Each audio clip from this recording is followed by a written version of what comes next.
Hello and welcome to the second in this series on Minecraft and PowerPoint integration. In this episode, we're going to look at how to bring Minecraft models into PowerPoint. But before we do that, we're going to look at how to create a flat world in Minecraft, which is the best way to get students focused in how to actually get their models built. We're also going to look at something called a structure block, how to bring that structure block into Minecraft, and how to actually export our 3D models using that structure block. As you can see from the models around me, we can do some pretty cool things in PowerPoint with those 3D models when we bring them in. And these three models were actually all created by students in my classes in Year 4.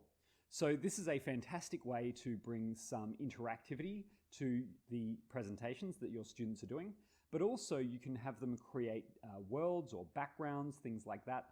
And you can bring in 3D models for storytelling in PowerPoint as well. So there's a whole range of uses that you can use these techniques that I'm about to show you for all kinds of things in school for different subjects. So let's get started on that now. Up in stage 1, we have the egg that I've made in Minecraft, and we've got a tadpole over here for stage 2, we've got the frog for stage 4, and we've got the little froglet for stage 3. So each of these have been built in Minecraft and exported. You can actually see the block that we're going to use to export these called the structure block. The students have left those in there. We're going to look at how to get rid of those out of the exported model so it doesn't have that little thing left in there. So I'm going to delete my egg here because we're going to re-import that using Minecraft. I'm going to go over to Minecraft and open it up here. I'm going to take you through the settings that you can use to set up a world that allows you to purely focus on modeling things for science and other KLAs. And this means that it takes out all of the distractions that you might get from mining certain minerals and things like that. And it's called the flat world. So if I go to play and then click on create new, it'll ask me for either a new or a template option. I click on templates, and this will give me the blocks of grass template. You can see that it's a completely flat world. And I can create new or play, either one. I'm going to click on create new. This brings up the options.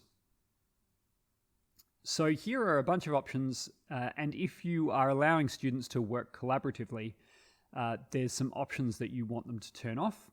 First of all, you have to make sure that it's set to creative mode. It can't be set to survival, it needs to be creative. Make sure that it's peaceful. Make sure that permission level for the new players is set to operator, and that will be important later on when it comes to letting them bring in the structure block, so they need to be set to operator there. And you can turn anything here off like friendly fire, TNT, mob loot, natural tile drops, all of those can go off. We can turn off mob spawning because we don't want animals in there. No mob griefing. That we want to turn off weather cycles so that it always remains sunny. And we want to make sure that we can enable command blocks. And if I click on classroom over here, we need to make sure that allow commands is selected, so it's turned on. You can tell that it's turned off because it turns dark gray. On is light gray. We want always day, perfect weather, not mobs, don't allow destructive items, don't allow player damage, and I think that's good to go. And we can click play. So that will generate for us a completely blank world. And this is what students can use to start building their models. If you press the E key on the keyboard, so E for elephant, that will bring up our possible blocks that we can use. And if I click up here on the book and chest icon, we can actually see the character and we can see what is in their backpack.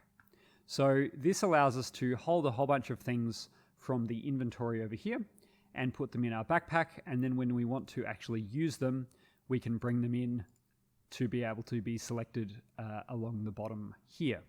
So I could just bring some of these in and I can start building my model and breaking it. So left and right click for breaking and creating. I'm actually going to exit out of this one now that I've got you familiar with the controls and what you can do. I would also suggest, if you're new to Minecraft, making sure you go through the tutorial videos or the tutorial levels, and you can find those in View Library and how to play, and here for the keyboard or here for touch, and there's additional tutorials, and you can go through some of those additional tutorials. I would definitely start with the keyboard here first. So if you're just getting into Minecraft with your class and you haven't really done much of it before, I would get them to start here with the keyboard controls or the touch controls, just to make sure that everybody is familiar with all of the different controls. Even as a teacher, I went through these to make sure that I understood the ground level zero concepts of Minecraft and could help students if they got stuck. So that's a really important starting point. Back to view my worlds. This is how you can get to your worlds if you've already made them. I'm going to go over to blocks of grass, this one, which I didn't actually call correctly, so I'm just going to go to settings, and I'm going to change this to frog egg. That's just the level name. And I've set all of those settings up already. That should actually be operator. But I'm going to set play, and here is my frog egg. So going around it like this, I've already got a structure block in there because I've been in this world and exported before, but what I'm going to do is actually get rid of this just out of my inventory here, just so that you can see what you might have when you first get in. Now, in order to get a structure block, you actually need to go and type in the command to give you a structure block. And you can do that two ways. One is pressing the / key down next to the full stop and the comma. That's the one that's the question mark key on the keyboard, the /. And that will bring up the chat and commands panel. But you can also get there by pressing T for talk and then press /.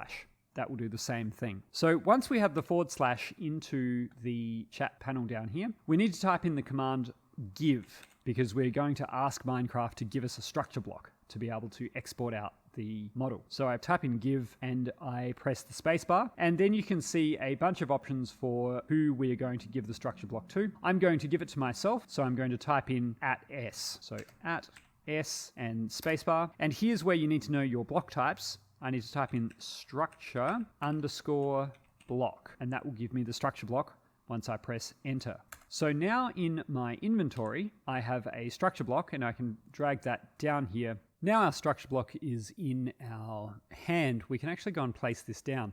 But we need to think very carefully about where we're placing our structure block in order to make sure that we get everything that we need to work properly. Now, the thing you have to understand about using the structure block is that you want to place it far enough away that it's near your model, but it's not inside a cube that is going to be exported of your model. So what do I mean by this? Well, let's say, for instance, I decide that my ground is this high, and then I'm going to put my structure block there, and I can see that my structure block isn't actually covering any of my model. So this is a problem. So I'm going to delete that. I'm going to come back over here, and let's try here. Nope, that's still a problem, because you can see this outside square here. This is what's going to be exported. And you want this square to be sort of towards whatever it is that you want to export. At the moment, it's sort of out this way.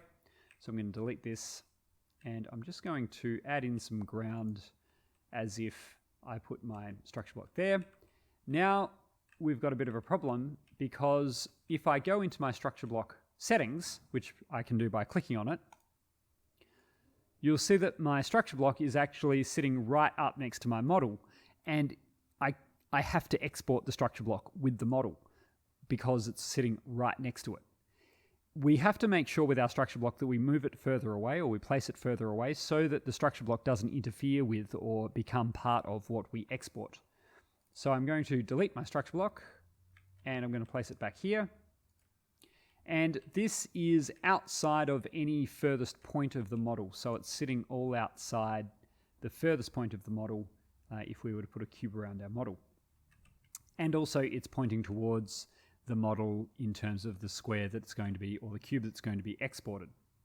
So I'm going to click back on my structure block, and here we are.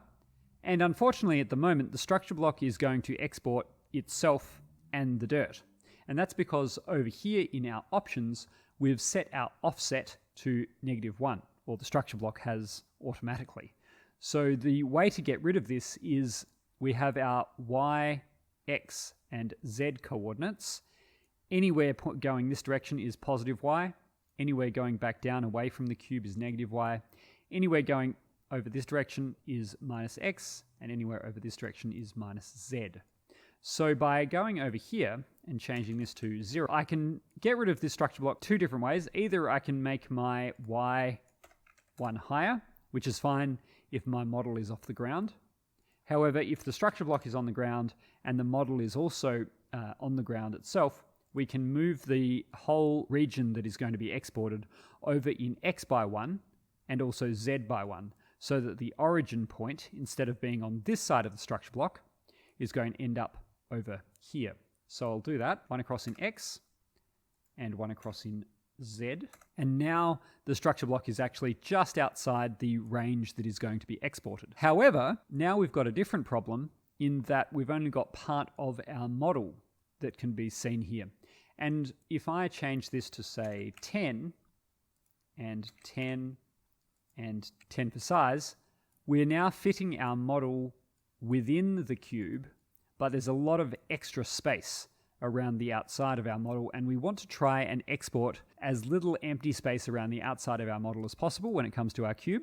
So we want to make sure that this X face here is going to be right up against the edge of our model, and this Z face here is going to be right up against the edge of this side.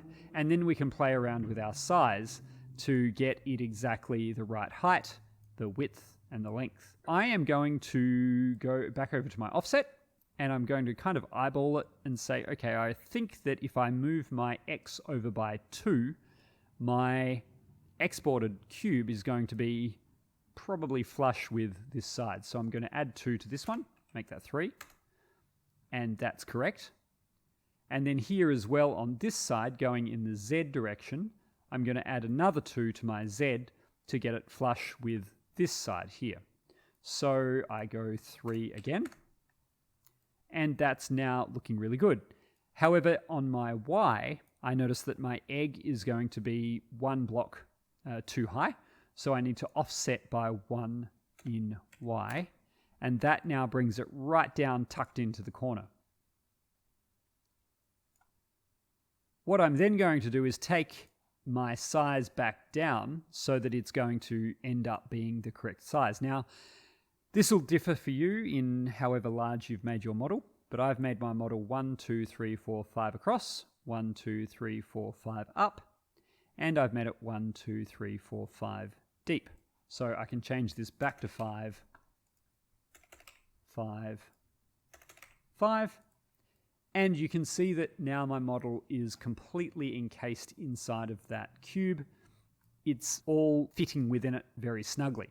And that's what we want, because if we had our model set to this, for instance, what we were going to export, what happens is the center origin point for our model when we export it is going to be up here at the top, because that's the center of the Y there. And so when we go to rotate this in PowerPoint, what will happen is it will start rotating around this, and it will mean that this will actually rotate in a circle rather than spinning around its center point. So I'm going to bring this back to 5, and now I know that when I rotate this, it's going to spin directly from its center point. The other thing that we need to do here is we need to make sure that we change our mode, which is currently set to save, which is an internal mode, to 3D export. And this will then export out to a folder on our computer, and we can do that by clicking export. Once the model has been generated, it will ask us to save it somewhere. I'm saving mine in Documents, and I've made a folder called Minecraft. Yours will save somewhere else. Take note of where you're saving it, because you'll need to know that folder that you're saving it into later on when you bring it into PowerPoint. Also make sure that you don't just call it My Structure Block, which is what it defaults to. Call it something that is relevant to the model appearance. So in my case, it's frog egg. And also put something unique there, say your name or something like that, so that you know whose it is. And maybe I want to also put version 1 there in case I want to export out multiple versions. What you need to make sure of is that you don't name it something generic like frog egg when everyone's making a frog egg. Otherwise, whoever is the last person to upload frog egg will end up having their model there, and everybody else's will be overridden. So make sure it's got a nice name for your describing for your model, your name in the file name, and version 1 or version 01, just so that it's clear what version it is that you are up to with your saving. So I'm going to click Save, and that should now be saved. So I'm going to go back out and press Escape, and I'm going to go back to my PowerPoint. And here's where, back in PowerPoint, we can come to Insert and come to 3D Models. Yours might look a little bit different if you're on Office 2019. If you're Office 2019, you'll see this text, but you'll see a down arrow next to it, kind of like this here. Make sure you click the down arrow, otherwise this isn't going to work for you. You'll get the official Office 3D models that you download from the internet. So if you click that accidentally, you'll get the online 3D models. And these are really cool. You can go through and click and bring them in, and there's some animations and things like that. So I'll let you play with that in your own time. However, for our purposes, we need to click on the arrow and choose this device. And I'm going to go to Documents and Minecraft, and there is my Minecraft model ready to come in. I click on Insert, and here it is. Now we can resize this down, and I'm going to grab it and bring it up. I can have it that large, I can rotate it around, I can also make it a little bit smaller. And we could leave things here, but I'm going to show you how to add animation to your model. And we do that in the Animations tab. So over here we have all these different animations. It's very easy to make your animations look really tacky because there's lots of different ones. However, I'm going to show you the one that I've used for these, which is Swing. And when I click on this and it gives me a preview, it gives me the swinging model. However, there's a few things that I want to change here. At the moment, it's swinging from this center point, and it's swinging directly around any sort of rotation that we create. So if I click Swing again, it's still rotating around like that, and I want it to rotate from the model's actual Y axis. So to do that, I come over to my Effect options, and I come over to click Object Center rather than View Center. As soon as I do that, it now spins around diagonally rather than spinning around from the viewpoint. Also, let's see, I can change the intensity. That's really swinging.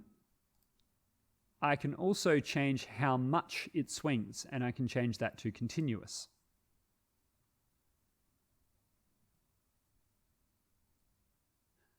I'm going to test this by clicking on Slideshow and from Current Slide, and we're going to have a look at how this works.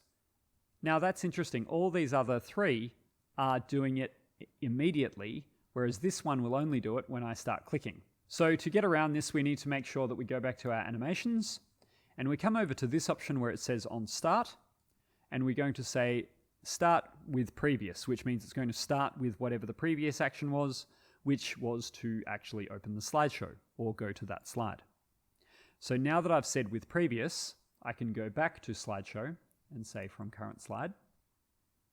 And that should hopefully now go and do the animation. And it is. All right, that's looking good. We can tweak this even further with our animation tab, and by going over to our animation pane, we're able to right-click on these and really get into the nitty-gritty of the effect options. So we can come in here and we can change all of these things specifically that we could change previously in effect options here, but we can change them inside of this and get some extremely precise changes to our animation there. We can also set the duration to a specific time, delay it slightly, and also choose how often we want to repeat it. So those are all options in there. I'm going to leave those as they are because I'm happy with that. But that is how we bring in our models from Minecraft. When we click on the model, we can rotate it with this middle button here, and that's really fun. And we can choose all these different animations, and I can click on this arrow here to bring up all of them, so we can move them around. And I'll let you play with these. You can try all these out and break everything and enjoy seeing the chaos that you can make with all of these different animations.